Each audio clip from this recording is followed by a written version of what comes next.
Hello and welcome back to Bite Size Boxing. So apologies for the lack of uploads over the last few days. I did do a post-fight for the Alexander Usyk versus Daniel Dubois 2 fight. However, for starters, I recorded it literally directly outside of a pub with cars and bikes going past, and the audio on it was just dreadful. And secondly, I'd been in the pub myself and I watched it in the morning and it wasn't the most coherent of breakdowns. So I did do a rehash of that video on Monday and I'd got that all recorded, all edited, and I was quite happy with it, to be fair. I did get interrupted a couple of times because I was trying to do it by the side of sort of a beach when I had a few spare minutes. However, the hotel Wi-Fi that I'm staying in, because I'm away on a trip, all went down last night, so I was unable to get anything up. And then I've gone and checked a load of other people's uploads since then, and a lot of them have said pretty much verbatim what I was saying. Now, I don't really want to rehash all of that because then I'm just basically, looks like I'm just copying what other people are saying, and that's not really what I'm trying to do here. But to sort of give a brief overview of what I was saying with Daniel Dubois, I think the reason he short-circuited in that fight the way he did again is because he was unable to land his own offense. You see, I don't think Daniel Dubois is somebody who panics at all if people are landing shots on him. That's what some people seem to think. They seem to think because of the perceived mental fragilities that he has, if he's unable to, if he's getting hit a lot and he's shipping punishment, that's where he panics. And I completely disagree. He got hit a lot against Jarrell Miller. He got hit a lot in other fights as well. When he seems to short-circuit is when you had someone like Joe Joyce in that first fight who stuck a jab on Dubois, took away Dubois' straight shots and Dubois' jab, and basically just out-jabbed him. That's when he short-circuited because he was unable to land the shots that he's comfortable landing. And that's the exact same thing that happened in the first Usyk fight. His offense was taken away from him. He was far too tentative early on, using that in and out movement, Usyk that is, and that completely dumbfounded Dubois. He was unable to land his shots, and then of course he took a knee and quit. And now there's been a lot of people sort of contending over whether Dubois quit in this fight. Now, there is some ringside footage which shows that Tao did go in on 10 on the count, but Dubois wasn't looking to beat that count, and he did get put down in that second and final knockdown, which did put him down, and he was hurt. There's no doubt about it. But on 10, he got up to his feet. His legs weren't shaky. He was, he seemed compos mentis. He knew where he was. So I'm not going to buy that Dubois was, really badly hurt and unable to beat the count or mistimed the count. I think Dubois did look for a way out yet again. But I think the thing is with someone like Daniel Dubois is, even from the outset with him, I didn't know what to expect sort of mentally with someone like Daniel Dubois, because Daniel Dubois is a type of fighter we've never seen before.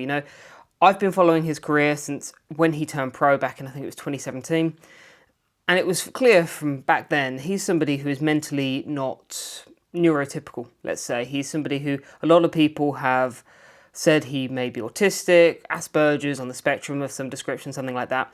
And I don't think that's an unfair criticism to make. In all fairness, we've got enough data now to sort of see Dubois in social situations and social settings over the last, decade or so. And he is clearly not necessarily neurotypical. Now, that isn't necessarily an issue inherently sort of on a day-to-day basis, but when we're talking about elite boxing, we haven't seen a boxer at the elite level who has those kind of mental makeup, essentially. We haven't really had any, in fairness. So without any data to go on, my sort of, concerns really from the outset of Dubois wasn't necessarily from a technical or a physical point of view. It was always a mental point of view, because we're in unknown territory. We haven't seen elite boxers who have this kind of sort of mental, limitations or inhibitions. And as a result of that, how was that going to affect him when he did step up the levels? Now, we have now seen 3 times when he has been in a fight where he can't land his offense, he seems to just short-circuit. And I think that probably does play in to his mentality. And so it is one of those things in that going forward, is that going to rear its head again? You would assume it would do, because again, Dubois has been knocked out 3 times now, and they're 3 clean knockouts if you go on BoxRec. But in actuality, they're not. They are 3 times. Essentially, he has been either forced into submission in the first fight against Joyce, where he got knocked out. It was because his eye was damaged and he just thought, I don't want to take any more of this. There's, of course, again, the first fight against Usyk. He was trying to protect himself. He's getting hit from all angles. Moves his guard to the right, gets hit around the left. Tries, widens his guard, gets hit straight down the centre. Was unable to avoid shots and just short-circuited and quit. And then in that, obviously, that second fight against Usyk again, the first knockdown, he obviously took a knee, and then the second knockdown, he basically just got hit very hard, and he was hurt, but he didn't fancy it. So I think we are right now to start sort of having a bit of a concern about his mentality, because if he is in there again with a fighter who takes away his offense, particularly that jab, because everything that Daniel Dubois does is set up from that jab. Another concern I do have as well about his mentality is the way that he approached this fight, because I was saying in my pre-fight that he really needed to rush Usyk, and when I say rush Usyk, I meant more or less with reckless abandonment. And I do understand that some people will say, well, look, in the fifth, that's exactly what he did, and he got knocked out. You see, he basically rolled the dice. He went, look, I'm not going to stand off anymore, and I'm just going to march forward, and that's what got him knocked out. So why on earth would he have done that? Because if he'd done it early, he would have just got knocked out earlier. But the point I was always trying to make is that when you look at the stylistic matchup, and especially when you look at what went wrong in that first fight with Usyk, it was because he stood off of Usyk and he showed Usyk far, far too much respect. And he did the same again. Now, don't get it twisted. I think Usyk is a far better fighter than Daniel Dubois. He would beat him probably 9 times out of 10.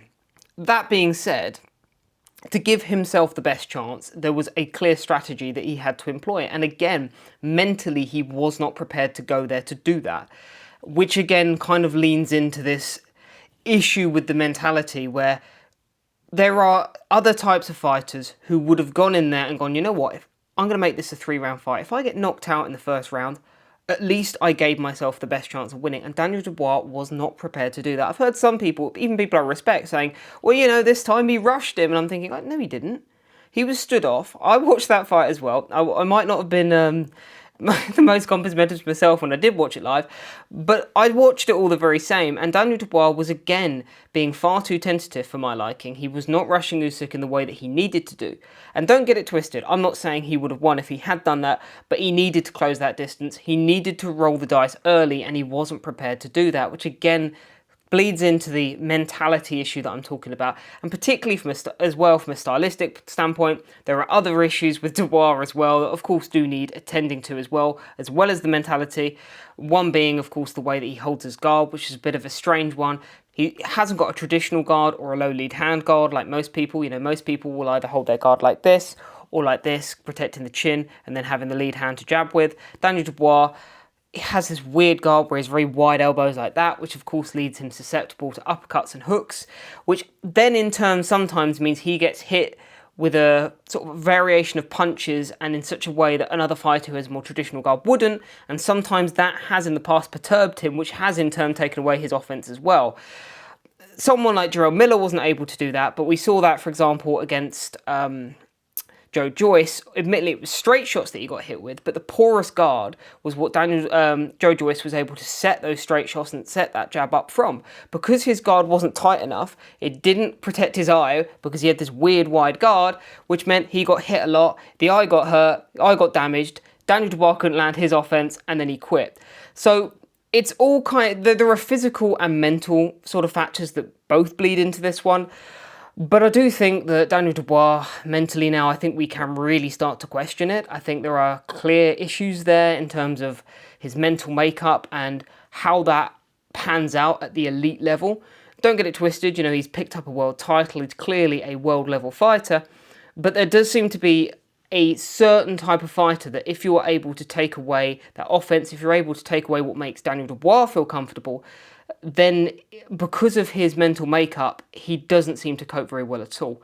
And I do think that this is just going to be Daniel Dubois now. I think this is something that will plague his career for the rest of his career as long as it goes on. I don't see this getting any better. He's now nearly 30, so I think the mental maturity that we've seen, and we have seen it definitely from when he was a teenager, but the mental maturity that we've seen up until this point is probably as good as it's going to get. And so as a result of that, I just don't see him ever being able to quite hang at that elite level where the fine margins do matter. And being somebody who has a slight deviation from the normal mental makeup of an elite boxer, I think clearly in some ways now we can see it is more of a hindrance than a help to him. I think in other ways it does help him because you have, for example, in that Anthony Joshua fight, Anthony Joshua is somebody who is a very deep thinker, he's very philosophical, and you could see, he's getting hit, and his mentality is, oh, whoa, I'm getting hit, I don't want to get hurt, how do I stop that from happening again? And you can see, he's panicking, Joshua's panicking, whereas someone like Dubois, if he's getting hit with those same shots, because he's not as much of a thinking fighter, it doesn't bother him in the same way. So there is ways that it does help him, but I think for all of the things it helps him with, I don't think he necessarily feels nerves in the same way that, say, a lot of more neurotypical fighters do. There are also limitations to that, and many of the limitations seem to be, again, you take away his offense, he just short circuits. But what do you think? I'd be interested to know what you guys think as well. Do you agree with me? Do you think that these will rear its head again, these sort of mental limitations that Dubois seems to have? What do you think? You let me know. I'd be very interested to know. Thank you very much. Take care. Cheers.